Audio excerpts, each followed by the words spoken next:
I do, but they're... Oh my God. The answer to 1984 is 1776. They have no business being in our country. This is an invading foreign army, and this fortress too is at siege today. Yes. Don't tolerate them any longer. All right.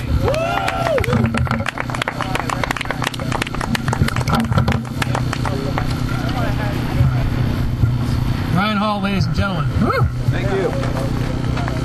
All right, Sissy, you're next on the mic. I'm Sissy Spraggins. I'm the vice chair of the Missouri Libertarian Party, and so I'm a proud domestic terrorist, apparently, according to the Missouri police state and the federal police state. I'm sure I'm on a list somewhere. They're all the 3%er. Yeah, I'm sure they are, yeah. I wanted to talk about a couple things. One is the history of the Fed is really fascinating if you haven't read any of Murray Rothbard's stuff. He talks about how the Fed was basically formed with representatives from 4 major U.S. banks, which were also foreign influenced as well in terms of ownership, and 1 senator who happened to be the father-in-law of J.P. Morgan. Yes, Senator Aldrich from Connecticut. So they worked on this, and actually, if you read the history of all the crap that they went through for a period of at least 20 years to try to push through this basically national bank, it's really quite amazing. But they finally succeeded with all their machinations in basically the end of 1913 to get this national bank passed. Now, the reason why the banks primarily wanted to do this at that time is they wanted to engage in fractional reserve banking. That meant that they wanted to be able to have $1 million on deposit and be able to loan out like $100 million, okay? Now, you and I can't do that, but that's what they wanted to do. And basically, the Federal Reserve is a cartel of the major banks. We now have 4 banks in this country that control like 95% of the bank deposits in this country. That's disgusting.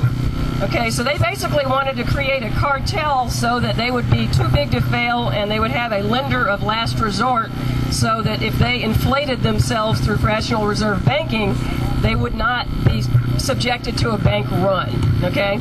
But it was still actually tied to gold at that point. And then in 1933, Franklin Roosevelt called in the gold. He basically made it illegal to own gold, told people to bring in their gold, gave them a pittance amount in exchange for that. And basically, he said that your dollars are no longer redeemable in gold from the Treasury. Okay? So that took us off the gold standard most of the way. However, we still told foreign countries that had dollars that their dollars were redeemable in gold. Okay? So it didn't get completely out of hand because we could still have, technically speaking, a bank run on from foreign, holders of dollars. And then the final blow came in 1971 when Richard Nixon basically declared that no dollars that anyone had were going to be redeemable in gold. So we were completely severed from the gold standard at that time. Okay, so foreign dollar holders couldn't get gold any more than you and I could after 1933. So that basically, and what happened in the 1970s? We had massive inflation, right? Okay. So basically in 1971, that's when we completely went off the gold standard. And basically, there's 3 principal sins of government. Inflation, being the national bank, is one of them, and that really is the worst one because it causes people's money to rot. Okay? If you put your money in the bank and you don't engage in risky investments to try to get a higher return, your money rots. And we need to get this message out, particularly to people on the left who don't realize how totally screwed they are by the people that dupe them into voting for them, etc., when they think that they're standing for the little guy. And every time the government intervenes, it pushes the ladder down, and the people on the bottom are the ones that drown first. And we need to get that message out to people to realize that if you put money in the bank, with inflation, the interest you're going to be paid is going to be less than inflation. So your money is going to slowly rot. So the common man who doesn't understand investment strategy cannot productively save money. That's why we don't save money in this country. We also have regulation, and I'll be really brief here. Regulation consumes now more than $1 trillion a year in terms of the cost to comply.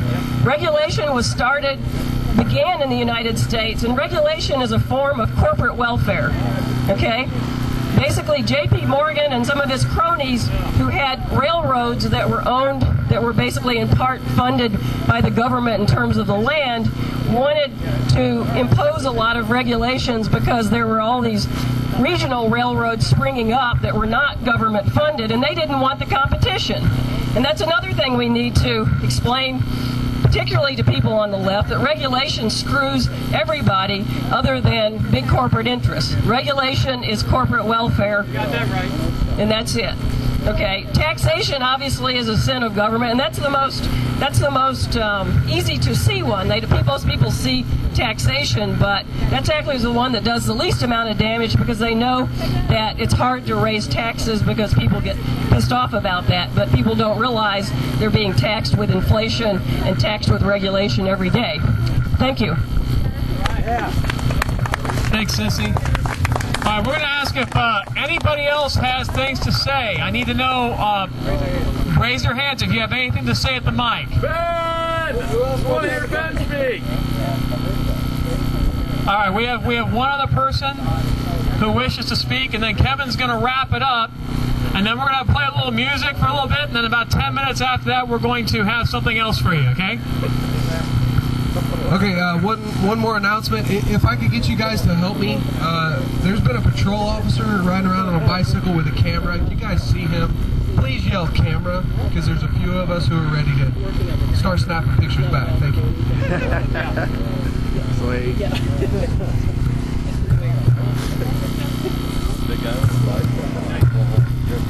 Hi guys, from Wichita, my name is Ben. Alright. Thanks for everybody from Wichita for making it. Appreciate it. Yeah, say hi to that Kato sitting there on the bicycle taking pictures of us.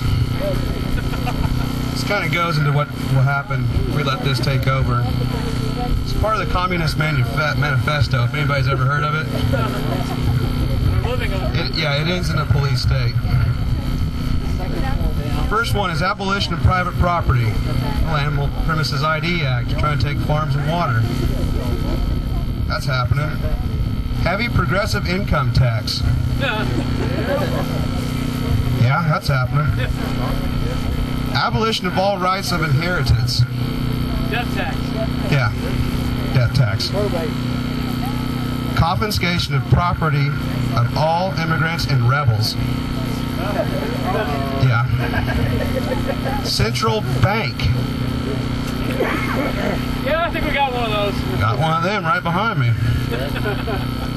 Government control of communications and transportation. FCC. Yep. Yeah. FTC, yeah. Government ownership of factories and agriculture. General Motors. Yeah, that's happening. Government control of labor. Yeah, we work for them, basically. Corporate farms regional planning. I'm not an expert on this. Yeah, we got it. Number 10, government control of education. Yeah, I had to get re-educated on my own. Guys, never forget the Second Amendment. Do not let them take your guns. If you let them take your guns, you can see what happened that Stalin did, Mao did, Pol Pot, Gaddafi, millions killed for no reason. For what we're even doing here right there today. Killed, murdered, slaughtered. No way, they had no way of defending themselves. Don't let them take your guns. Go to the gun show. You guys don't have any firearms? I suggest it. Don't even let them register your guns. No, don't let them register nothing. Go get firearms. Go get ammunition. Thank you, guys. Absolutely. Yeah, man! right, thanks, Ben.